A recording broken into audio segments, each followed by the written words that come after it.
जय हिंद। कैसे हैं आप लोग? आई होप कि आप लोग अच्छे होंगे और आपकी पढ़ाई भी बेहतर होगा, क्योंकि आपका एग्जाम बिल्कुल तरह से सर पे आ चुका है। तो ऐसे में अगर आप लोग रटते हैं तो प्लीज़ आप लोग से रिक्वेस्ट है, रटना छोड़ दीजिए और यहाँ से आप केवल सुन करके और मेन टॉपिक आप याद कर लीजिए। आपको वही एग्जाम में आपको काम आएगा और वही आप अगर लिख कर आते हैं तो आप बेहतर मार्क्स ला सकते हो, बेहतर स्कोर अपनी परीक्षा में आप ला सकते हो। तो सबसे पहले हम आपको बात करेंगे, आज चैप्टर हमारा है आपका आनुवांशिकता और जैव विकास। इस चैप्टर में हम सबसे पहले हम बात करेंगे यहाँ पे विभिन्नता के बारे में जानेंगे। तो आप लोग इसको रटते हैं या रटो नहीं, आप लोग को बार बार बोलते हैं रटो नहीं। आपको क्या करना है, विभिन्नता के बारे में आपको याद करना है। तो सबसे पहले ये सोचना है कि दुनिया में आपको स्पष्ट यहाँ पर लिखा जा चुका है कि दुनिया में कहिए या फिर पृथ्वी पर लगभग 1.8 मिलियन प्रजातियों का खोज हो चुका है अभी तक। उन सभी के बीच कुछ न कुछ अंतर होता है, जो कुछ अंतर होता है इसी को हम लोग कहते हैं जैव विभिन्नता कहते हैं, इसी को जैव विविधता कहते हैं, इसी को विभिन्नता भी कहते हैं। तो आप समझ गए होंगे कि विभिन्नता क्या होता है। विभिन्नता आपका दो प्रकार के होते हैं, एक होता है आपका जननिक विभिन्नता होता है, जिसको हम लोग आनुवांशिक विभिन्नता भी कहते हैं, जिसमें हम लोग आनुवांशिक गुण के बारे में पढ़ेंगे, आनुवांशिकी के बारे में पढ़ेंगे। और दूसरा आपका होता है कायिक विभिन्नता। तो आपको बात कर लेते हैं कि जननिक विभिन्नता क्या होता है। देखिए इसमें क्या होता है, जनन कोशिकाओं में परिवर्तन के कारण जो विभिन्नता उत्पन्न होता है उसको हम लोग कहते हैं जननिक विभिन्नता कहते हैं, या फिर आपको हम लोग आनुवांशिक विभिन्नता कहते हैं। समझ में आया? क्लियर है? देखिए जौ से जनन होता है, आपको बिल्कुल आसान है।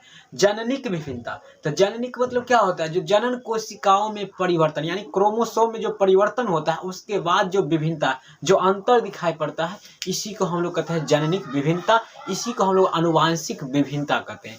दूसरा विभिन्नता आपका होता है कायिक विभिन्नता। ये विभिन्नता क्या होता है, तो ये विभिन्नता होता है वातावरण या फिर जलवायु के अनुसार जो परिवर्तन होता है वो आपका कहलाता है कायिक विभिन्नता कहलाता है। जैसे आप देख सकते हैं ऊंट और घोड़ा का तुलना कीजिएगा तो घोड़ा क्या करता है, ये आपका सख्त भूमि पर रहने वाला है, यानी मिट्टी, कठोर मिट्टी पर ये चलने में सक्षम होता है, जबकि ऊंट आपको पता है कि थार यानी रेगिस्तान में रहने वाले जीव है। तो ये दोनों क्या होता है आपका कि जलवायु परिवर्तन के अनुसार इस दोनों में अंतर पाया जाता है। तो इस तरह से एक छोटा एग्जाम्पल दिया, हम इसके बारे में डिटेल्स में आपको जानेंगे, इस दोनों के बारे में पढ़ेंगे। और उससे पहले अगर आप लोग इसका स्क्रीनशॉट अगर लेना चाहते हैं तो आप लोग इसका ले सकते हैं और रटना छोड़िए।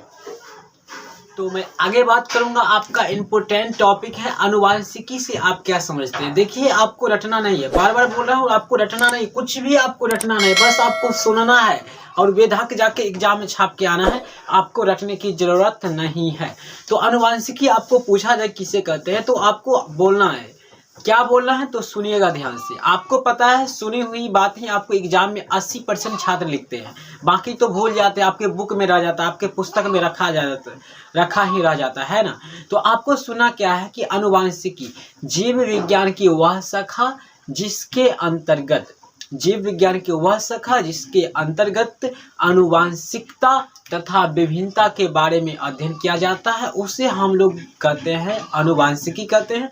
इसको इंग्लिश में हम लोग जेनेटिक्स कहते हैं। एक बार और ध्यान से सुनना है, जीव विज्ञान की वह शाखा जिसके अंतर्गत आनुवांशिकता तथा विभिन्नता के बारे में अध्ययन किया जाता है उसे हम लोग कहते हैं आनुवांशिकी कहते हैं, उसे हम लोग जेनेटिक्स कहते हैं। आनुवांशिकी के पिता ग्रेगर जॉन मेंडल को कहा जाता था, जो एक मठ थे, जिन्होंने 1866 में एक मटर के पौधा पर एक प्रयोग भी किया था, जिसका निष्कर्ष उनके मरने के बाद उनको मान्यता प्राप्त भी हुआ था। तो उनको हम लोग पढ़ेंगे, आगे पढ़ेंगे, ग्रेगर जॉन मेंडल का प्रथम नियम पढ़ेंगे, या फिर उसी को हम लोग कहते हैं पृथक्करण का नियम कहते हैं, या फिर उसी को आनुवांशिकता का नियम कहते हैं। तीन बात एक ही क्वेश्चन को बोला जाता है, पृथक्करण का नियम मेंडल का, या मेंडल का प्रथम नियम, या फिर कहेगा मेंडल का आनुवांशिकता का नियम। तीनों बात सेम है और तीनों आपको रटना नहीं है प्लीज।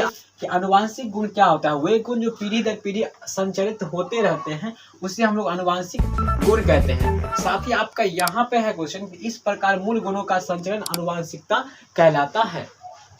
तो आप लोग यहाँ पर स्क्रीनशॉट ले लीजिए एक बार।